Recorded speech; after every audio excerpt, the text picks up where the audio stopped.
Bonjour, aujourd'hui nous allons parler du cycle de vie d'un composant React, c'est-à-dire du moment qu'il est monté sur la page, sur le DOM, jusqu'au moment où il est retiré du DOM. Ça veut dire du moment où il commence à faire son boulot jusqu'à ce qu'il finisse ce qu'il avait à faire. Pour cela, React définit un ensemble d'étapes. Il dit que pour la première étape, c'est dire le composant est sur le point d'être monté ou ajouté au DOM. Est-ce qu'il y a un traitement spécifique que vous voulez faire?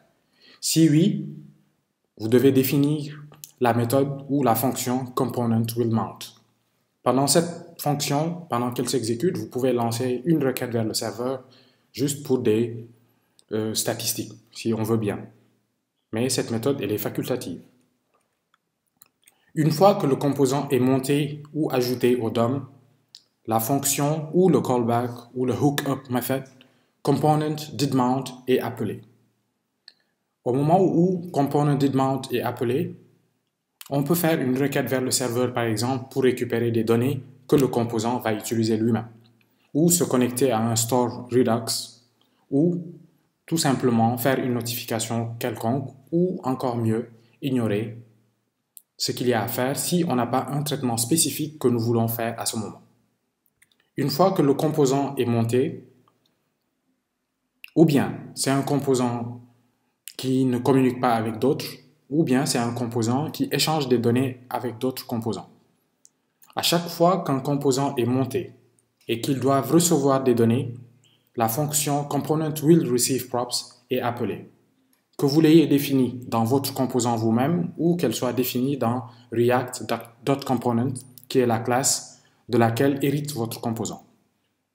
Pendant cette fonction, ou pendant cette étape du cycle de vie de ce composant, vous décidez de ce qu'il y a à faire des nouvelles données qui ont été reçues. Vous pouvez dire, OK, j'ai reçu une nouvelle notification du serveur, comme quoi telle ou telle chose s'est passée. Donc à ce moment-là, vous pouvez décider de changer l'état de votre composant et l'obliger à se re-render, à se réafficher avec les nouvelles données. Après cette fonction, ou après cette étape du cycle de vie, vient une étape qu'on appelle component should update. Nous avons dit qu'un composant React ne change que pour deux raisons.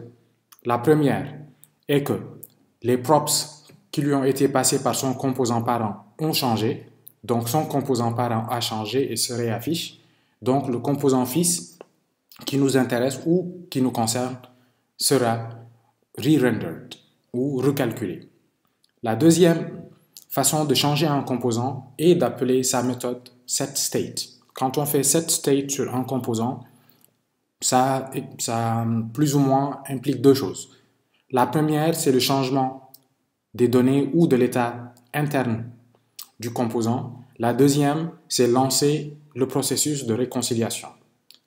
La réconciliation est l'ensemble des étapes ou l'ensemble des calculs ou des modifications que React va faire pour déterminer quels sont les changements qui doivent être faits pour réafficher ce composant. Donc, quand on veut que notre composant ignore tout simplement les mises à jour, on définit la méthode ou la fonction component-should-update et on fait un return false. Ce qui veut dire que quand React exécute cette fonction et que le résultat est false, il ne fait pas la mise à jour de ce composant, il le laisse comme il était. Donc, par exemple, prenons l'exemple d'une notification sur votre site. Par exemple, la notification à la Facebook. On peut dire que pour un certain nombre de notifications, nous décidons de ne pas afficher plus ou moins de ne pas incrémenter le nombre de notifications non lues. Ça va dépendre du domaine et de l'application que l'on fait, mais on a la même mise et le contrôle complet, total, sur ce que notre composant fait. Est-ce qu'il se met à jour? Est-ce qu'il ne se met pas à jour? Nous avons le contrôle sur tout. Une fois que la fonction component-should-update return true, ça veut dire que oui, nous autorisons notre composant à se mettre à jour. Et puis là, React passe à l'étape suivante. Il dit, d'accord, ce composant va se mettre à jour. Est-ce qu'il y a un traitement spécifique que vous voulez faire à cette étape-là? Vous pouvez complètement l'ignorer si vous n'avez pas de traitement spécifique à faire. Et vous pouvez aussi dire, d'accord, Du moment que mon composant va se mettre à jour, je peux décider d'envoyer une requête, une info à un autre composant ou au backend. Une fois que le composant est mis à jour, component.didUpdate est appelé. Et cette méthode ou fonction permet de dire d'accord, mon composant a été mis à jour. Qu'est-ce que je dois faire après? On peut décider de ne rien faire. Et puis la dernière étape du cycle de vie d'un composant, c'est quand on décide de retirer un composant de notre DOM. Ou quand par exemple on dit l'utilisateur a fini son travail et il a décidé de se connecter. Au moment où il se déconnecte, on peut dire d'accord. Les composants que nous avions qui permettaient d'afficher les notifications ou qui étaient connectés à un flux WebSocket ou n'importe lequel, on va décider de les détruire, de manière plus propre. Donc, dans Component will unmount, nous pouvons dire d'accord. Avant que ce composant ne soit retiré du DOM, voici les choses que nous voulons faire. C'est l'endroit idéal où on peut enlever tous les listeners qu'on avait définis. L'endroit idéal pour définir des listeners, c'est component did mount. Et l'endroit où il faut retirer ces listeners ou toutes les choses que nous avions définies pour faire notre boulot, c'est component will unmount. L'ensemble de ces étapes est la réconciliation. Ces différentes étapes ne sont pas toujours exécutées. Le component will mount n'est appelé qu'au premier affichage du composant, parce que c'est à ce moment-là que nous allons le monter au DOM. Une fois qu'il est monté au DOM, cette fonction n'est plus utilisée. Did_mount, exactement pareil. Une fois qu'il est monté sur le DOM, elle n'est plus réutilisée jusqu'à ce qu'il soit retiré du DOM et rajouté encore au DOM. Mais les fonctions component will receive props, component should update, component will update et component.update peuvent être appelées à chaque fois que le composant doit changer. C'est-à-dire à chaque fois que nous appelons setState ou que les props que le parent nous a donnés ont changé. Aucune de ces méthodes n'est obligatoire. Toutes sont facultatives.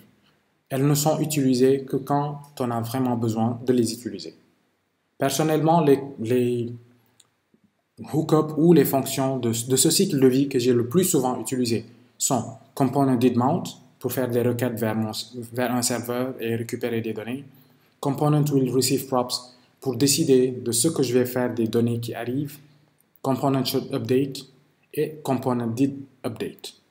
Le plus souvent, c'est ce que j'utilise et c'est vraiment en fonction de ce qu'on a à faire et comment on veut le faire.